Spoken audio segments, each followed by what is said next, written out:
What is up, everybody? It's your boy Duty back again with another video, and this time we're taking a look at our boy DSP's financial information for both DSP Gaming and DSP Reacts. We take a look at his tips and super chats for the work week and do a comparison week over week, and we also take that information and do a cumulative total for 2023 and then compare that to how he's doing for the same time period in 2022. So as we can see here, the work week started on July 21st and extended through July 26th. And if you take a look at his grand total for tips, Phil pulled in $637, which is very, very bad. It's quite abysmal. Now you compare that to what he did last week. He pulled in $810. And then the prior week, I think he pulled in about $734. So it's been almost a month where Phil's tips have just dwindled. They've been pretty bad. And I think he's hoping that the Machinima marathon event will help him rebound with tips and super chats. And we shall see if that occurs. Those marathons really haven't been lucrative for Phil lately. And being that this is essentially a React event, I'm not sure he's going to get the big numbers he expects for this type of event. So if we take a look at super chats for the work week, Phil pulled in $451, and you compare that to last week where he pulled in $334. So he had a slight bump in super chats. So for this work week, the grand total is $1,088. Now mind you, this is both for DSP Gaming and DSP Reacts. And if you compare that to last week, Phil received $1,144. So it was definitely a dip in overall support. It's been bad for Phil. I mean, you know it's bad when 1 Minute Man is your top tipper for 4 of your streams in a given week, and the other whales have just not been there. I mean, he's relying on someone named Pug. Game Tracker, is doing his $20-$30 tips. X Shook, I don't even know who the hell that is. And Jack Raxter just came in with 1 tip this week. So, Lisa Lou, OIC, Emil, where are thou? Or where are they? They've been pretty MIA for a pretty long time. And yeah, I'm guessing Phil is hoping that they return during the Machinima Marathon. Okay, so now what we're going to do is we're going to take a look at year over year. So in 2023, so far, Phil has managed to pull in $33,610 in tips, and if you compare that to last year for the same time period, he pulled in $37,786. That is a decrease of almost 11%. So he's made so far 11% less than he did in 2022. Now for super chats, he's pulled in $13,181, and if we compare that to last year, he pulled in $15,511. So he is down negative 15% for super chats year over year.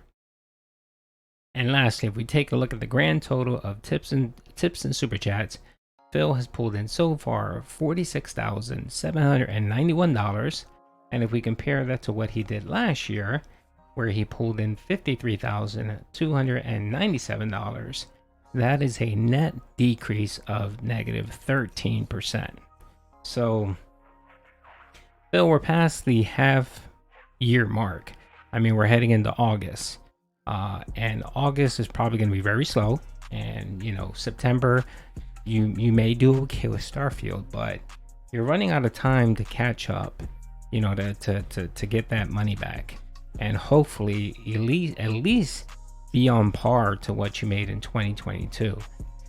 If not, you're gonna have to really sit down and make some hard decisions and take a look at what is it that you're doing wrong. Like personally, I think what it is that one, the pignosis is wearing off. That's one thing. You don't have as many whales and dents as you used to have, and you're just abrasive nature eventually turns people off. That's one thing.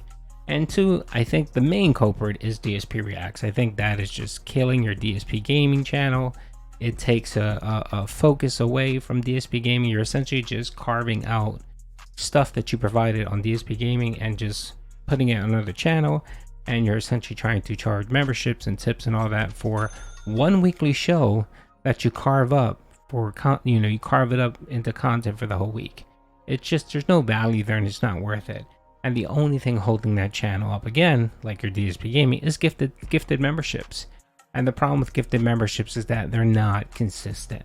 So you're gonna have to sit down sometime this year, probably in September and October, and take a look at your finances, see where you're at, and make a hard decision on what you want to do. And I know you're talking about possibly rebranding another channel and call it DSP Classics, where you upload your old content. I'm not sure how you're going to be able to monetize that. That's considered reused content, even though it's your content. And I don't think you can get monetized for that. So I'm not sure you're going to kind of put that effort in if you're not going to make any money. Spending all that time uploading your classic games and possibly getting yourself in trouble, because a lot of those old gameplays have harmful slurs. So yeah, you really need to decide on what you want to do, Phil. Do you want to be a gaming channel, or do you want to be a react channel? And if you want to be a gaming channel, my recommendation to you would be to take your DSP react channel, defunk it, and just move your content back to DSP gaming. And if you're really hard up for cash, what you can do is maybe bump up your memberships, the cost of your memberships, maybe increase it by 50 cents, or maybe another $1, or maybe leave your ultra and the second one the same, and just increase the base one from what you charge $3.99 now, bump it up to $4.99 if you're that hard up for cash, Phil. Other than that, yeah, these numbers look very bad, and you're really gonna, the reckoning is coming soon. And I think I had discussions with Iviga, Chill Murray, and a few other folks, Sly, about DSP Reacts, and when we thought you were gonna fold that channel. And I didn't think it was gonna be soon, just because you put air quotes, you put effort into it, and you are getting some membership money out of it. And I thought that probably in October you would come to the realization that it just wasn't worth your time, and you realize it was essentially killing your DSP gaming channel. And you would say, okay, I heard my fans, my viewers told me that they want a one-stop shop place for everything, so I'm moving everything back to DSP gaming. I thought you were going to do that, and then you were going to couch it with an increase in your membership and try to say, cost of living, everything has increased, so of course you need to increase your memberships. It's only fair. Everyone gets a raise, right? You'll do that. You'll use that language and try to convince people that you need an extra $1 for each membership. So anyway, yep, that's it. That's the numbers. I'm definitely curious to see how next week Aud is going to do. We'll have some numbers regarding his view count for the month, and spoiler alert, it is not good whatsoever. I mean, I went in, I took a look.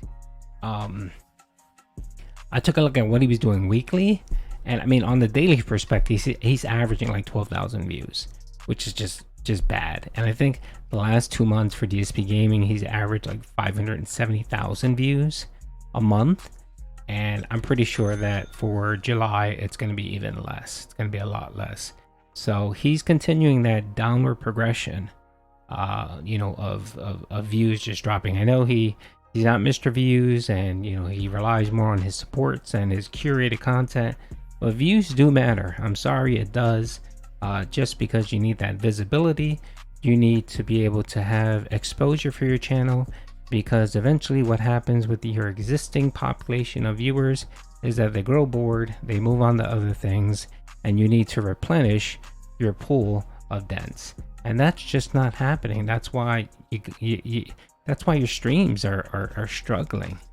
All your streams, Street Fighter, those 3 RPGs that you played, you're struggling because you just don't have the pen of dents there to coordinate and make sure that they're propping you up every day. So anyway, hope you guys enjoyed the video. Peace out.